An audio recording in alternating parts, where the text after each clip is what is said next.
विश्वकर्मा से सैया बजाओ चक्र बना के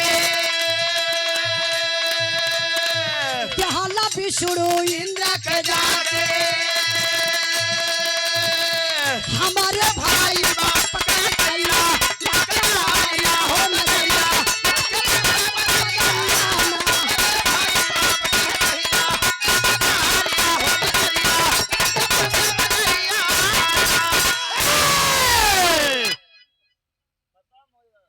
हालो हमके ये लगत है जब हम गावो लगत है तो ये कम हो जाता है ऐसा कुछ लगत है का भैया अच्छा फरियाद था अच्छा अच्छा कहाँ से जब हम गावत हिला तो हमके एकदम ना सुना था हालो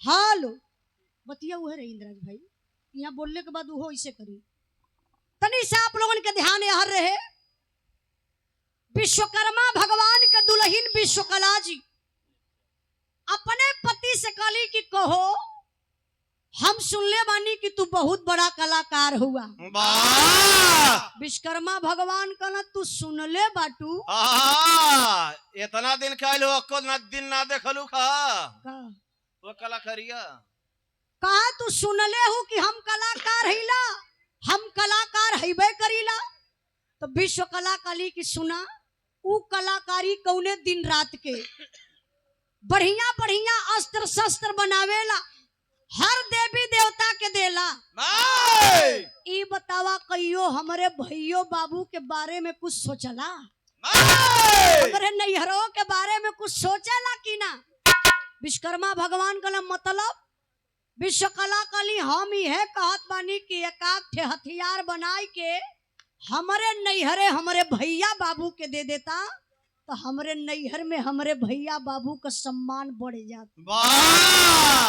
वो नहीं करना तोहार भी सम्मान ससुरारी में बढ़ जाता और तुम्हारे हथियार का भी सम्मान बढ़ जाए हथियार मतलब वो जौन दी है अपन हथियारवा अच्छा बनाई के कहा जवन बनाए के हथियार देबा वो हथियार का भी सम्मान बढ़ जाए हमार भी सम्मान बढ़ जाए इतनी बतिया जब विश्वकर्मा भगवान सुनला कहला कि कहो तारे भैया बाबू हथियार नहीं है का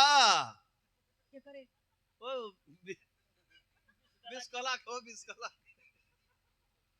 साफ सब बोलल करा हाँ विश्वकर्मा भगवान कहला कि कहो बिना हथियार के तो दिल रह ई तू बतावा इतना बड़ा सपना देखत हूँ नैहरे का और तू ससुराल में हूँ ना एक बात बताई बिरहा के सुनने वाले भैया बाबू जौने मर्द मेहरारू में कबो जिंदगी में झगड़ा ना भइल होई झगड़ा भइले को उपाय बतावत हूँ का हाँ वही हम कोचिंग करावत हिला सच्चाई बताओ थी अगर जिंदगी में कबो पति पत्नी में झगड़ा ना भइल होई हमार बात खाली जाय के घरे आप लोग अजमाई लिहा अपने मेहरारू के नैहरे का शिकायत कई के देखा वही दिन से मर्द में हरारू दो खटिया सुतते शुरू कर दी तो के कैसे पता ये मास्टर साहब बताओ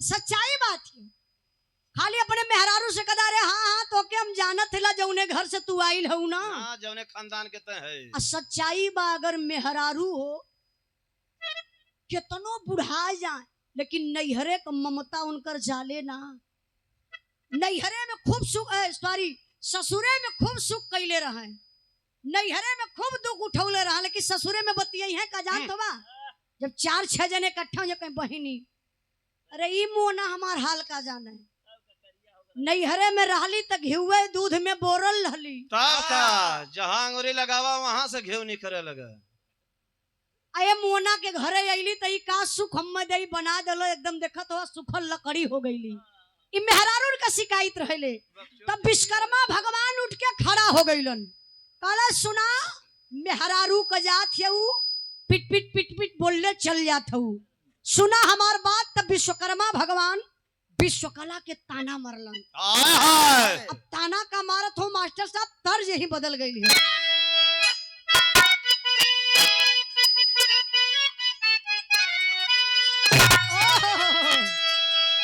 चचा जो मुफलर बनत है हमारे बिरहा में आपके जमाने का तर्ज लगल हो। वाह तो उनकर जमाना तू कैसे जानत हो?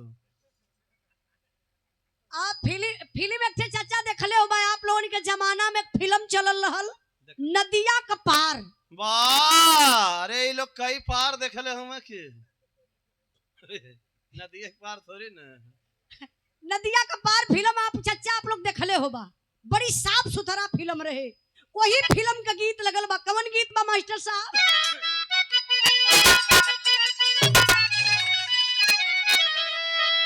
साची कहो अरे यावन से हमारे और साची कहो अरे यावन से हमारे अंगना में आए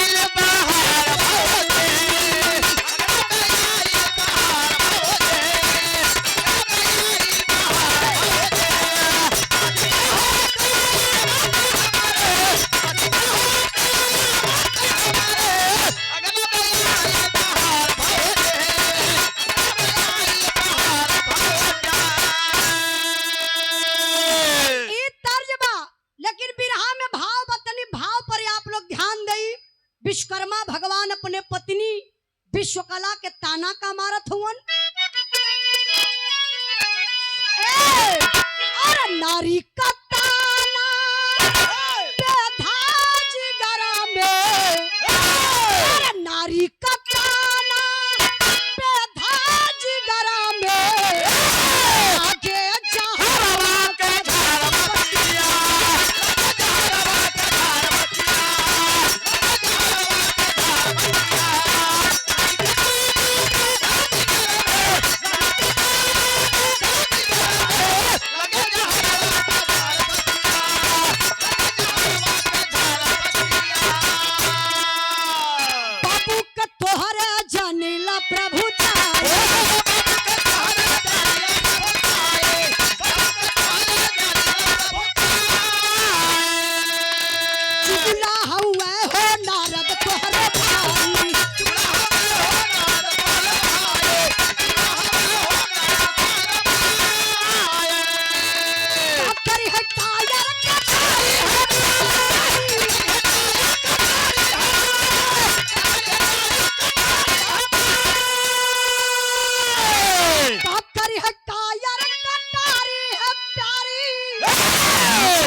विश्वकर्मा भगवान का ना सुना बार बार जवन तू बतियावत हूं ना कला सुनना हमार बाप तोहार बाप ब्रह्मा जी नंबर 1 का कायर हुआ तोहार भाई नारद नंबर 1 का चुगला हुआ। कहा नारद जह दिन कुछ न पावे हड्डी फेंक दुई कुकुर लड़ावे। मुर्गा दुकान खोले रहना का नारद? हाँ गलला का खाए तो हड्डियां कहाँ से लेके आवत रहना? इनके होटलवा पर से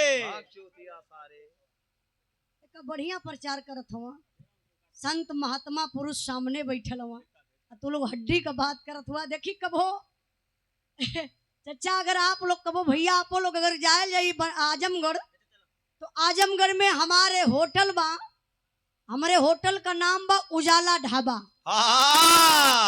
वही पे कर बाप बैठ के प्याज छिले न कना प्लेट माजल मजहिक परी काहे लेबर ना रहित के माजी नहीं ए चचा आप लोग तो हंसत हुआ लगत है कि ये हमारे बाप का तो बेइज्जती करावत हुआ कि सम्मान? नहीं सम्मान बढ़ावत है। चाचा हमार पापा 5-6 जने के रखले हुआ। वाह यह उम्र में हो? अच्छा तो उमरिया का करी? अरे बुढ़ौतिया कैसे 5-6 जने के रख ले हैं? 5-6 जने का मतलब? हाँ मेहरारू। हाँ भैया मेहरारू आइल कहाँ से ही?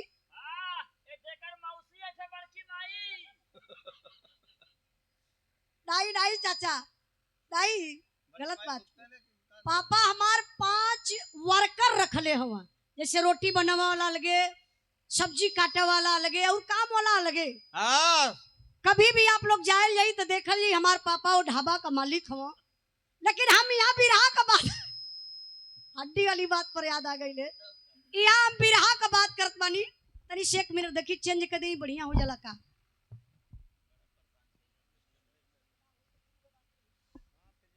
हेलो, देखा हो सके बढ़िया हो जाए। हेलो, ये से बढ़िया आपो लोग तनी कुछ बोला होला। अच्छा अच्छा, तनी से छोड़त रहला पकड़त रहला। हेलो ठीक है, तू ठीक हो, तू बीमार हो जा तो ठीक है, हम बहन जिए के हो। तू लोग तो मुआई कम बीमार हो घबरा जी। अच्छा, बिरहा पर ध्यान दई, हमार बिरहवा कहाँ पहुंचल रही है? हड्डी हड्डी। अरे वाह रे वीरन वाह, हम तो समझता रही कि आप सुनत हुआ, हम कहीं बिरहवा खाली देखत हो। ना ना, वो हड्डियां पकड़ के चूसत भी हूं मैं। ताई बिरहा बढ़िया जगह पकड़ ले रहा है, हड्डी मिल गई है। हाँ वही चूसत रहा। नहीं पकड़े रही है। अरे हड्डी में से माल निकला भाई। अब विश्वकर्मा भगवान जब इतनी बात कर रहे कि तुहार बाप नंबर 1 का कायर, तुहार भाई नारद नंबर 1 का चुगला, अरे बाप रे बप्पा, इतने में तो विश्वकला नाराज हो गई। अच्छा, विश्वकला नाराज हो के करत कहीं एक लाइन तेज लगल मास्टर साहब।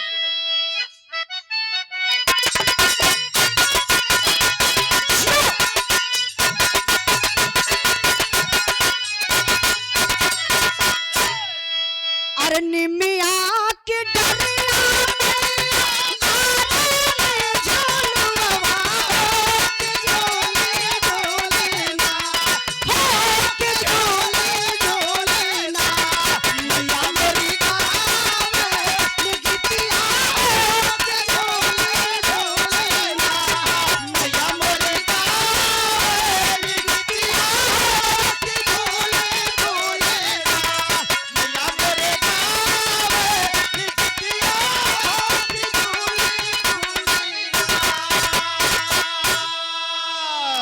विश्वकला नाराज है, नाराजगी में करत कहीं भाव मास्टर साहब। अरे सैया के मुहावा सुन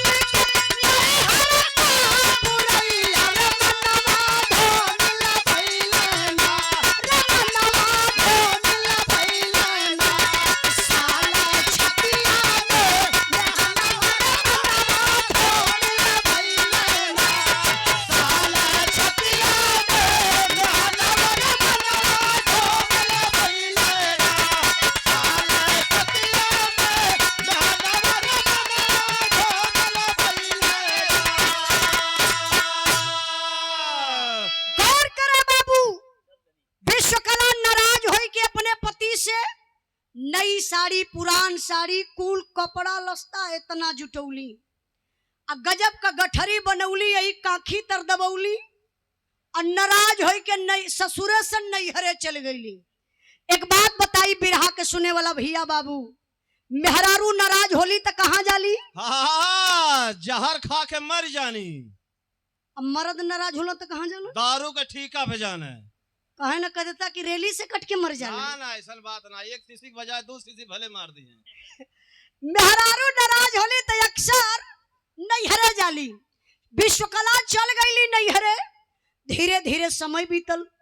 अब विश्वकर्मा भगवान के बिना मेहरारू को रही न जात हो। विश्वकर्मा भगवान सोचत हो कि हम मरद जात। अब विश्वकला नाराज होई के नैहरे चल गईली, अगर हम ससुरारी में मनावे जाई तो ना यही है तो हमारा अपमान ना, मर्द बिरादरी का अपमान हो जाई। भले अकेले जिंदगी बिता लई, लेकिन विश्वकला के मनावे ससुरारी में जाइब ना।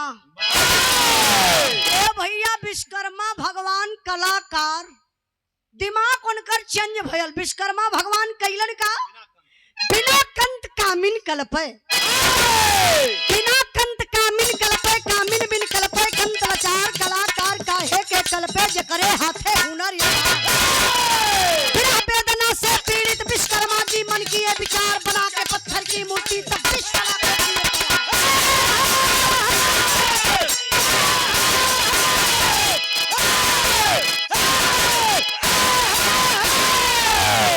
विश्वकर्मा भगवान कल का समझत हूँ ऐसन तैसन का कलाकार है ना कलाकार। विश्वकर्मा भगवान एगो पाथर लेके अइले, पथरा ऐसे धे दहल। अब विश्वकर्मा भगवान के दिल दिमाग में चलत का बा उहे विश्वकला जो नैहरवा गईल है। हाय विश्वकला, हाय विश्वकला, हाय विश्वकला कही के दिन रात बितावत हम। धीरे धीरे आप लोगों से एक बात बताई, चाहे कोई कलाकार हो चाहे मूर्तिकार हो, जब वो मूर्तिकार बनाता है तो जेकर मूर्ति बनावे के रहेला ओकरे दिमाग में वही का चेहरा चलत रहेला। जैसे वर्तमान में हम बिरहा गावत बनी तो ये बिरहा हमारे माइंड में चलत हो तब गावत बनी। आप लोग सुनत हो तो आप लोगों के माइंड में रिसीव होत हो, फिल्म नियर चलत बा कि एकरे आगे भयल का। वही तरीके से विश्वकर्मा भगवान के दिल दिमाग में उहे विश्वकला नाचत है जो नैहरे नाराज होके चल गईली। विश्वकर्मा भगवान छीनी हथौड़ी उठौलन, वही पथरा के गढ़े लगलन। गढ़त गढ़त गढ़त गढ़त गढ़त गढ़त गढ़त गढ़त गढ़त गढ़त गढ़त। अरे सरवा तना मत गढ़ की पत्थर फूट जाए रे। नहीं आन का छिन्नी हथौड़ी है ना, ये दूसरे छिन्नी से गढ़ावे करल भैया। अब विश्वकर्मा भगवान वही छिन्नी हथौड़ी से गजब गढ़ी के मूर्ति तैयार कैलन। के करे शकल के करे एकदम सेम टू सेम विश्वकला। आय। देखे में लगे कि विश्वकला ही है लेकिन पाथर का। विश्वकर्मा भगवान का मूर्ति तो बन गई, बिना श्रृंगार का मजा ना देती हो। तो श्रृंगार कैसे कैलन? कोनो सोनारे के यहाँ ना गईलन, कलाकार रहलन। लकड़िए का गढ़ी के कान का कुंडल बना दहलन, लकड़िए का गढ़ के नाक का नथिया बनौलन, गले का मंगलसूत्र, हाथ में चूड़ी अंगूठी, पाँव में पाँवजे, कमर में करधनी, सब कुछ बनाए के पहना दहलन। नकली बार लगाए के चच्चा न हाय हाय हाय हाय। सेनूर तो ऐसन विश्वकर्मा जी पहिनौले मालूम दे थक बेलचा से उठा के डारल हो। नहीं जेसीबी से डले रहले पागल कहीं के। ऐसे हथवा से उठाए के मुठवा से ही मंगिया में रगड़ी देहलन। अच्छा श्रृंगार भी हो गयल। विश्वकर्मा जी कहला मूर्तिया बिना कपड़ा का मजा ना देती हो। देखला कहला देखी विश्वकला को साड़ी ओड़ी भुलाइल है का। घरवा में गईला खोजला तो एगो लाल कलर का साड़ी विश्वकला का समन्वय ही दिखाई गई। वह साड़ी विश्वकर्मा भगवान उठौला, वही पत्थरे के मूर्ति के पहनाए देहला। आ साड़ी पहनाए के साया नाही पहना उन्हें कहा। नहीं नहीं हम गलती कर डाली। आपका खोसी है कहाँ? नहीं सही है, माफ करिए आप लोग भैया। साड़ी साया ब्लाउज पहनाए के और ब्लाउज का बच्चा, ब्लाउज का बच्चा का होला यो होला। तूने समझा था हम क्या करी। अच्छा आप लोग समझत हो भैया? अरे भैया वो मेला में भी खाला लाइन से टंगल रहा। मतलब हम ही पागल हैला का तो हर बात ये लोग समझ जात हो, हाँ भैया। लेकिन हम यहाँ पागल कि हम समझ ही ना पावत हैला। अरे कक्का जा नियत खोर आदमी पागल। हमार बात आप लोग समझी। साड़ी साया ब्लाउज पहनाए के फिर बचौआ छोड़ दहलू। पूरा कपड़ा पहनाए के। अब सही है, पूरा कपड़ा पहनाए के विश्वकर्मा जी वो मूर्तिया के कहाँ रखत हुआ। एकदम ठीक दुअरिया के समनवा दिवलिया के यहाँ सटाई के मूर्तिया ऐसे खड़ा कर दहल। अच्छा वो मूर्त काहे सामने खड़ा कैलन? जैसे हम बिरहा गावत बनी आप लोग हमके देखत है। यही तरीके से विश्वकर्मा जी के कुछ गढ़े ओढ़े के रहे तो ठीक यही मूर्तिया के सामने वही बाहरे बैठ के अपन गढ़े शुरू कर दे। जब उनकी असिल की विश्वकला का याद है जो नैहरवा गई है तब विश्वकर्मा भगवान ऐसे उलट के वही पथरा के मूर्तिया के लाइनियावे शुरू करें। ट्रांसफार्मर रहली का। विश्वकर्मा भगवान वही मूर्तिया के निहारे। ए बाबू निहरले से काम चली ना ना भैया। जब थक जाए ना रह जाए तो विश्वकर्मा भगवान वही मूर्तिया के सथवा करत करालन। हमरे बिरहा का आखिरी तर्ज मास्टर साहब इनके बताई जरूरी है। देखिए तर्ज बड़ी बिजोड़ लग गई। चचा स्वर्गीय रामदेव गुरु ये तर्ज के बड़ा लहाई के गावत रहलन। वाह आप लोग तो रामदेव गुरु का बिरहा भी सुनले हुई हैं, देखले भी हुई हैं, लेकिन हमार पापा हमके सिखावल बतावल। हमार पापा भी बिरहा गावत रहलन। बतौलन कैसे बतौला मास्टर साहब? यार गोरह के गइला, अरे गोरह के गइला, लवट के आइला करिया, नौकरिया पिया छोड़ी दा, नौकरिया पिया छोड़ी दा, जन जाया कोई लरिया, नौकरिया पिया छोड़ी दा, कोई लरिया, नौकरिया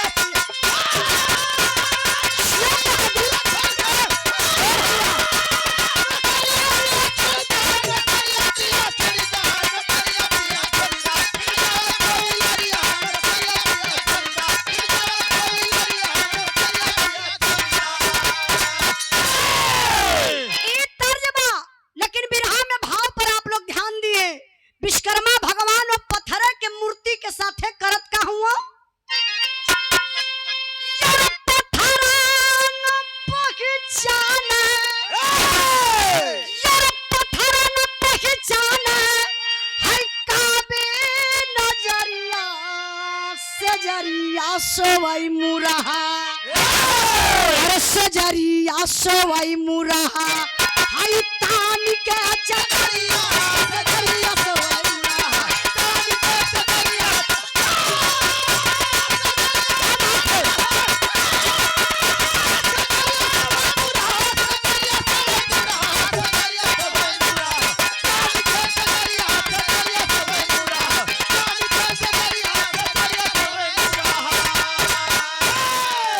अरे झूम बार बार धई के बाह में अमूर्तिया, पल भर ना बिसरल नारी के सुरतिया,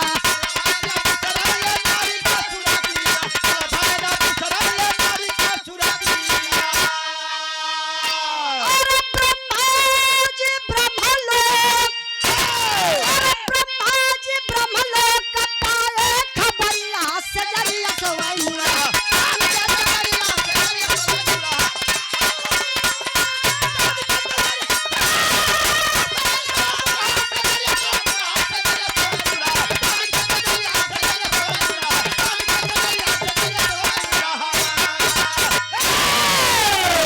ध्यान दीजिएगा बाबू, विश्वकर्मा भगवान थक जा ना रह जा तो विश्वकर्मा जी चल जाए वही कोठरिया में, वही मूर्तिया के लगे सुहुरावे। हाय हाय हाय हाय भैया भैया बड़े बहुत ध्यान से बिरहा सुनत रहा।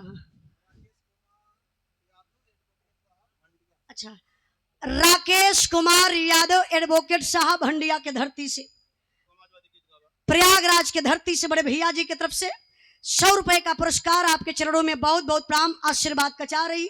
अब फरमाइश हो जाए एक बाद तनी बिरहा छोड़ गई बा। ध्यान दे बाबू, विश्वकर्मा भगवान के जब ना रह जा ना सह जाए, जब रात हो जा तो ई पत्थरा के मूर्तिया कैसे गोदिया में उठाई ले, रतिया भर लेके घूमा, जब थक जाए तो लियाई के जौने तख्तवा पे सुतत रहलन, वही पे उलाट दे, वही पे लियाई के सुताई दे, और सुताई के एगो चादरा ओढ़ी के अपनहू आराम से सुत जाए। यह प्रक्रिया विश्वकर्मा जी का चलत बा। यहर का बात छोड़ी तनी सा दिमाग आप लोग लेके चला वहां ब्रह्मलोक में, जहां असल की विश्वकला ही। विश्वकला का पिताजी ब्रह्मा जी कहले कहो बिटिया के अइले इतना दिन भयल, दमाद कबो हलियो चाल लेवे ना आइलन, गुस्सा में आ गइलन। अब ब्रह्मा जी गुस्सा में आकर के ब्रह्मलोक से अइलन विश्वकर्मा जी के घरे, और जब विश्वकर्मा जी के घरे ब्रह्मा जी अइले तब तक गजब हो गया। अच्छा, बिरहा में गजब का होता,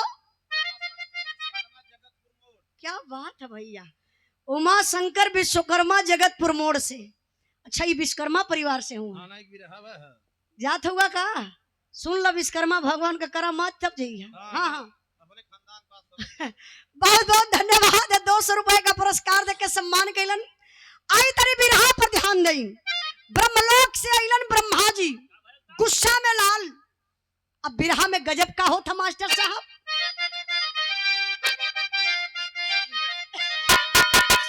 अरे आए विश्वकर्मा के घर पर क्रोध मानी, मूर्ति पे गिर गए कमंडल का पानी।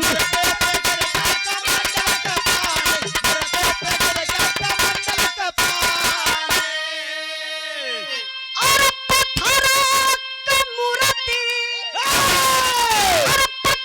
मूर्ति, बने गुलबदन गुजरिया, सजरिया सोवाई मुरा। और तान के चदरिया, सजरिया सोवाई मुरा। ब्रह्मा जी तो गुस्सा में हुआ आइले, तब ब्रह्मा जी हर बार ना रुकल, दर दर आयल विश्वकर्मा जी के घरवा में घुसत हुआ। अच्छा तो देखा ना, पहले का दुआर बड़ी छोट छोट रहत रही, ए लिए उमा संस्कार रहे कि जे घर में घुसी तो निहुर के घुसी, झुक के घुसी। लेकिन आज का दुआर देखबा ते तनी बड़हर बा, खड़े बाइक पे बैठल हुआ अंदर घुस जा आराम से। लेकिन देखा ब्रह्मा जी जब घुसत हमें तब विश्वकर्मा जी का दुआर छोट चौखट ऊंच बा, हाथ में कमंडल रहल। अब कमंडलवा का पेनिया यही चौखटवा में ऐसे लड़ गई, पनिया कमंडलवा का हलक के छलक के वही पथरा के मूर्तिया पर चली गई। अब तो गजब हो गया, पथरा के मूर्तिया में जान पड़ गई, पाथर का मूर्त मेहरारू बन गई। लगल डोले बोले खाए पिए, विश्वकर्मा जी के लेके सूता है। ये तो उनसे के बतौले, ये हमारे गांव के ठे लोहार बतौले रहा। सही पक्का ना, एकदम ईमानदारी से, झूठ मत बोलिए। देखा कैमरा लगल है। अरे इस समय बीडीसी लड़त हो। अच्छा चला चच्चा गाय बजा के बहने हम जाए के कुछ जानकारी ले ले। अच्छा विश्वकर्मा जी का 10 उंगली घी में और 10 ठे रिफाइन में फंस गई है। वो कहे जौने ठे नहीं हरवा गई है विश्वकर्मा भगवान का चम। अब विश्वकर्मा भगवान के 2 मेहरारू हो गई। पॉइंट बा पकड़ी है आप लोग, एक असिल की मेहरारू नहीं हरे और दूसरी की पथरा वाली मेहरारू अब बनावे खियावे लगल। विश्वकर्मा भगवान की आराम हो गयल। धीरे धीरे कुछ दिन बीतल। जब विश्वकर्मा भैया बैठा, जब कुछ दिन धीरे धीरे बीतल ना, एक दिन ब्रह्मा जी अपने बेटवा नारद जी से कहले कि ये नारद, कुछ दिन पहले का बात या हम गल लली दमाद जी के घरे देखली विश्वकर्मा जी दुआरवा रहलन, घरवा में कौनो मेहरारू को चूड़ी बाजत रहल। बेटा जाता पता लगा यौता। हाँ। अच्छा जंग बहादुर यादव प्रधान जी, जहां से बारात आइल बा, आप उस ग्राम सभा से मतलब बाराती आप हैं, या ना भैया? हम लोगों के बड़े करीबी हैं। बहुत बहुत आपके प्रणाम है। 100 रुपए का पुरस्कार देकर सम्मान केलन। और सुरेश चंद्र यादव LIC एजेंट, इस सुविधा बहुत बढ़िया जो जिंदगी में जीवन बीमा ना करवले हुई वो कराइबो मत करी, काहे उमरिया घट जाले, रोडे सब अंडरग्राउंड चले लगा। नहीं नहीं ऐसा बात नहीं है। देखा कहा जाला कि जिंदगी के पहले, जिंदगी के साथ और जिंदगी के बाद भी, मुअला के बाद भी घर वाले का फायदा हो जाये। आप लोग जरूर भैया से का LIC करवा ली है। बहुत बहुत प्रणाम, आशीर्वाद के चाह रही। अब तनी बिरहा पर ध्यान दई। बिरहावा कहाँ पहुंचल लिया अभी विश्वकर्मा जी बताइए कहा? अरे वाह वाह रे भैया। अच्छा देखिए वकील साहब, अब ब्रह्मा जी कहला बेटा जाता पता लगा उता हमरे बात समझ में ना आवत कि नारद जी आदेश कहाँ पावे। यही से ना कहा जरा कि जही दिन नारद कुछ न पावे, हड्डी फेंक दुई कुकुर लड़ावे। अब नारद जी के पता मिलल, नारद जी बीड़ा उठौले, नारायण नारायण करत के पहुंचले अपने बहनोई विश्वकर्मा जी के दुआरे। पहुंचत हुआ तो कैसे पहुंचत हो मास्टर साहब?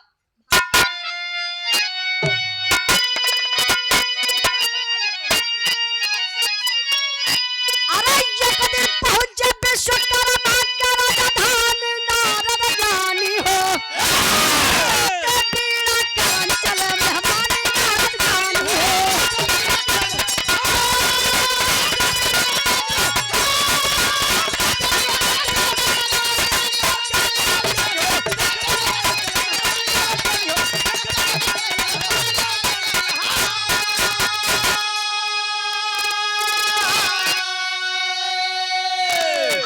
खुशी खुशी से गले मिले हंसी के बहाने इशार हो अय्यावा भगत में जुटी गई है विश्वकर्मा प्रेम प्रसार हो विश्वकला तब लेके आई पानी नारद ज्ञानी हो अब देख बहन को अकल तुरंत चकरानी नारद ज्ञानी हो।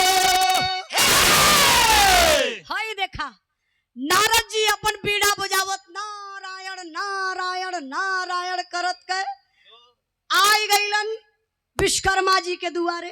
तो देखत हुआ विश्वकर्मा जी हो दे। अब विश्वकर्मा जी का नजरिया काम कैले कि अरे इत आई गईले हमरे साला साहब नारद जी। और नारद जी के देखते विश्वकर्मा जी कहले कि आइए अहो भाग ऋषिराज पधारे। आइए साराम आइए साराम आइए साराम कल आइए आपका स्वागत है। वही दरी बिछा दला। चचा आप लोग दरी जानत होगा ना, पहले दरी चले आज मैट चलत था गद्दा चलत हो। एक ठे हमारे घरे दरी हो फट गई बा लेकिन हम देखली वो दरी के आओ तोरे बाऊ के बियाहे मिलल रहल 200 रुपए का पुरस्कार है विराह के भाव पर। विकास यादव प्रधान जी बाबू पट्टी से। और ये भैया ना आप हुआ हमारे बड़का भैया बहुत बहुत आपके चरणों में प्रणाम।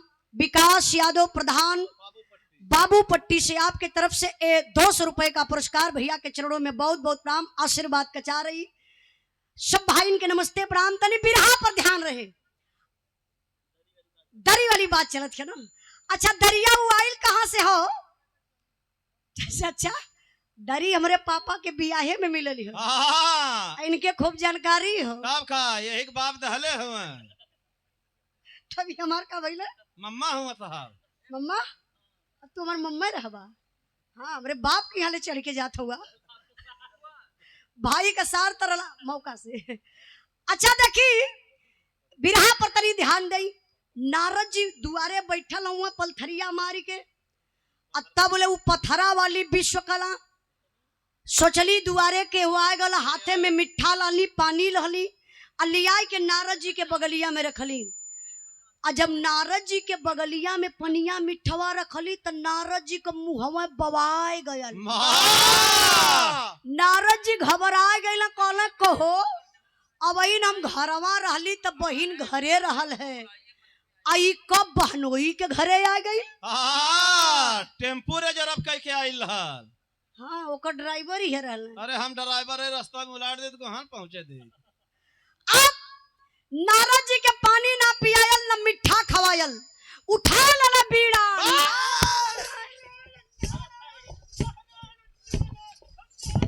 अरे बैठा हो नारद का सार। हम तो बीपीए बढ़ा दला कब हम मरी जब मंचवे पे हम कहीं कहां से बानर कूद आया ई के। बनरे का सार है। नारायण नारायण करत का बाबू नारद जी पहुंचले ब्रह्मलोक में। वही बहरवन से चिल्लात हुआ अरे बहिनिया रे बहिनिया ते लुटा गली रे बहिनिया। तो यह मैक में प्रचार करवा सार। कहा बहिनिया गजब। विश्वकला काली का भल भैया कहा तू नैहर संहारत हियाऊ जा देखा बहनोई के। वो अपने मन के लूटत हुए। वहां दूसर में हरारू लिया के विश्वकर्मा जी रखिलाला। अरे बाप रे बप्पा यही से कहा जला मेहरारू पत्थरों का सवत बर्दाश्त ना करी है। अब भैया विश्वकला वह गठरी उठौली काखी तर दबौली ले के गठरी ऐली अपने ससुरे। जब ससुरे अवथी तब का होता यही जा 1 मिनट का आप लोगों का टाइम ले। हमारे बीच में हमारे बड़े ही संघर्षशील व्यक्ति शानदार प्रधान जो आप सबके बीच में रात दिन चलने का काम करते हमारे बड़े भैया विकास यादव जी। हम चाहत बानी कि विकास भैया आप मंच पर आ जाइए आपका स्वागत सम्मान कर ली। ओकरा बाद फिर अपने बिरहा के यहीं से आगे बढ़ाई कहा से 2 मिनट हमार बिरहा और रह गई बा। 2 मिनट ऐसे ही बैठल ला, बिरहा एकदम खत्म बा। अब देखी विश्वकला अपने नैहरे से आई गईली ससुरे। जब ससुरवा में आईली तब का होता है मास्टर साहब,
मेहरारू देखा गुस्सियाली तो ऐसे गरियावली ना।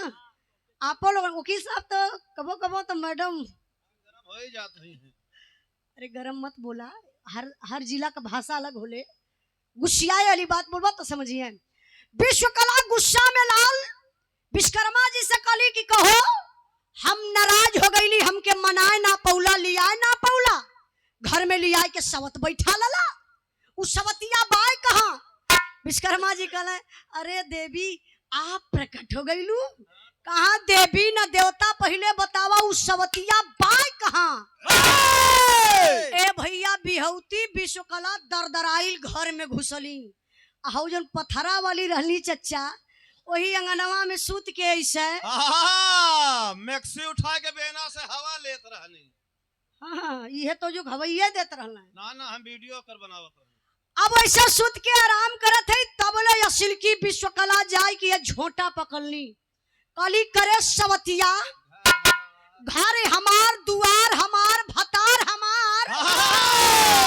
लाइका सुत्ता थी के वो पथरा वाली के। अच्छा तो पत्थरों वाली के कमजोर मत समझा, उठ के तमतमाई के खड़ी भइल, मरलस 3-4 हुचा। जब हुचा 3-4 गो लगल तो ढमिलाई के जाय के हो दे गिरली असिल की विश्वकला। जब जाय के गिरली ना तो पथरा वाली करते कर सवतिया तय कहाँ से रे बनाई ला हम, खियाई ला हम।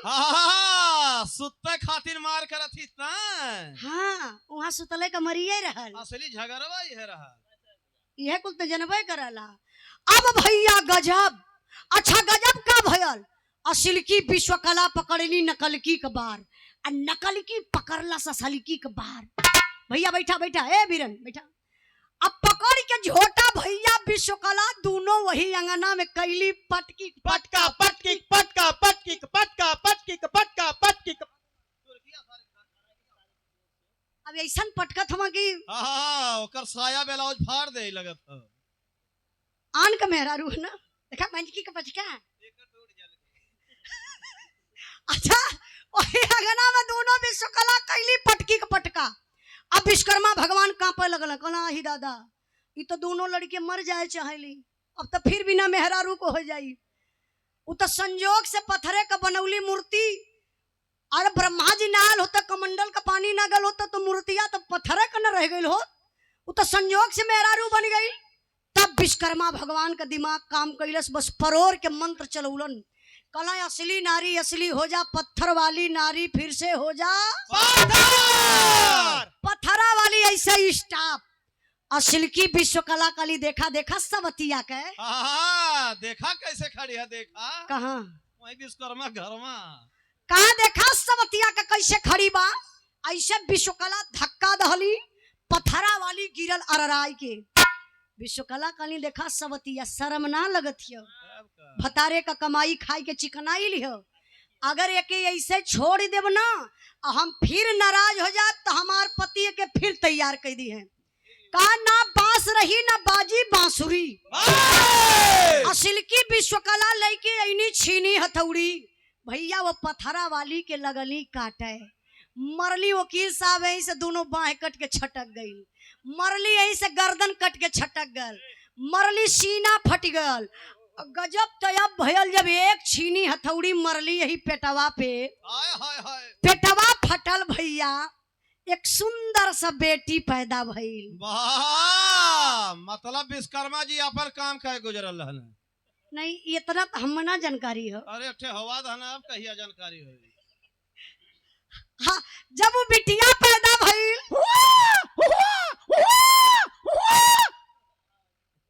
काहे दम दिमकवा खाए के धर देत हुआ रोवत हो। हाँ, ढेर रोवत था ने पुलवा धरा दी का। अच्छा, वो जो लड़की पैदा भइल ओकर नाम का पड़ल फिरा के आखिरी लाइन बा।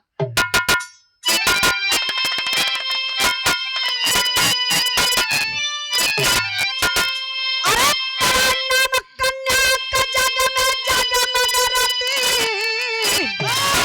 जेकर काम देह दुनिया में भइल पति।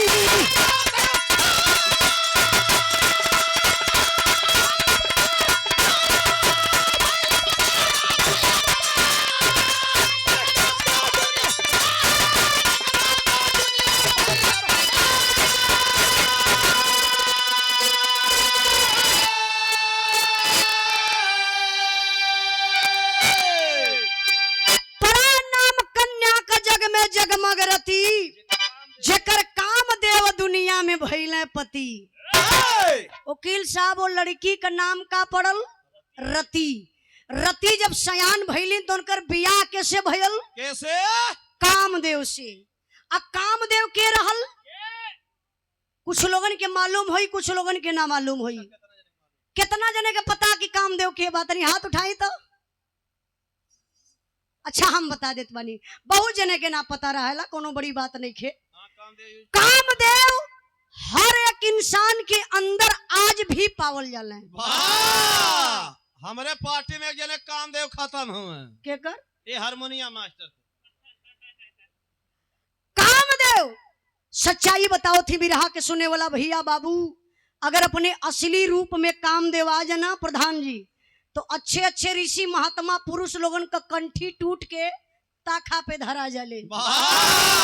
देख ला आसाराम बापू के, और नारायण साईं के, और राम रहीम के, और चिलमिलानंद के, और राधे माई के देखला। अरे सारे सीमा हैदर कहाँ गई नहीं। हाँ, ये कामदेव का कमाल है। कामदेव अगर सवार हो जाना, अच्छे अच्छे ऋषि महात्मा पुरुष लोगन का माइंड फिर जाले, गलत कर बैठेलन। कामदेव को आप लोग संभाल के रखिए, शायद आप लोगों से गलती ना हो। इसलिए मैं आप लोगों से कहना चाहती हूँ। अच्छा अच्छा ठीक है। कामदेव एक ठे बतौला सीमा हैदर। सीमा हैदर के जाना था भैया? वकील साहब आप तो पक्का जाना था। अरे वो है सीमा जो एक सचिन वो हुआ, मार दे फील्ड में छक्का, बॉल जब मारा तो छक्का चौका जाए, सीमा वो है पार चल जा।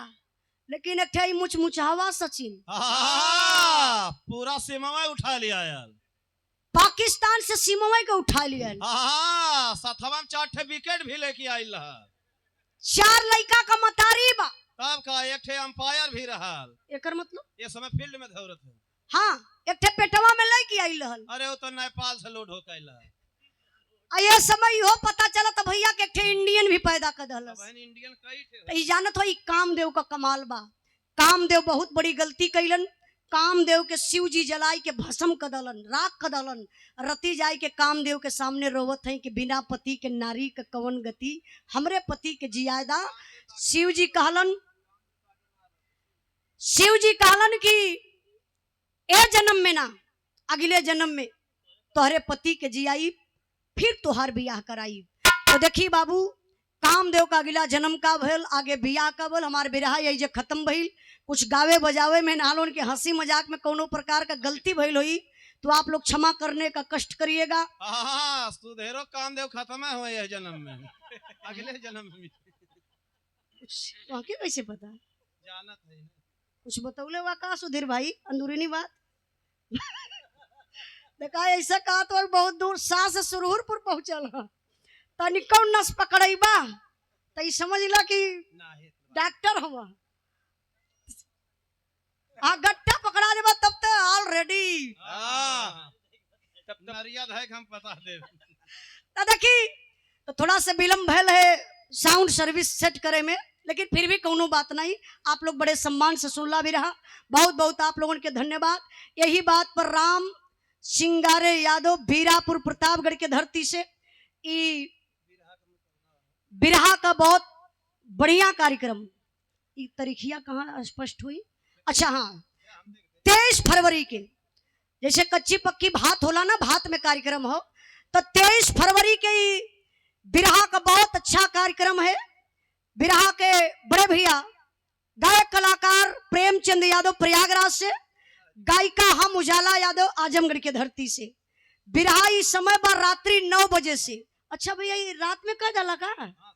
अक्सर भात दिन में होता रहा, लेकिन इनकर रात में कि बिरहा का खूब इंजॉय रात भर हो। तो आप लोग अवल जाई 23 सही 23 फरवरी के आप लोग अवल जाई। ए भैया गौवा कहाँ बा? काहे से कुल पढ़े में सोचे के पड़ जाला। अच्छा बीरापुर या ना, ये बीरापुर प्रतापगढ़ में ये कार्यक्रम बा 23 फरवरी के 9 बजे रात्रि से। आप लोग जरूर अवल जी, कार्यक्रम के सफल बनावल जाई, ठीक है ना भैया। ये 500 रुपए का पुरस्कार देके भैया सम्मान मिलन हमारे बड़े भैया राम सिंगारे यादव जी। भैया के बहुत बहुत नमस्ते प्रणाम, आशीर्वाद का चाह रही सब भाई लोगों के नमस्ते प्रणाम। बिरहा का आखिरी लाइन बा,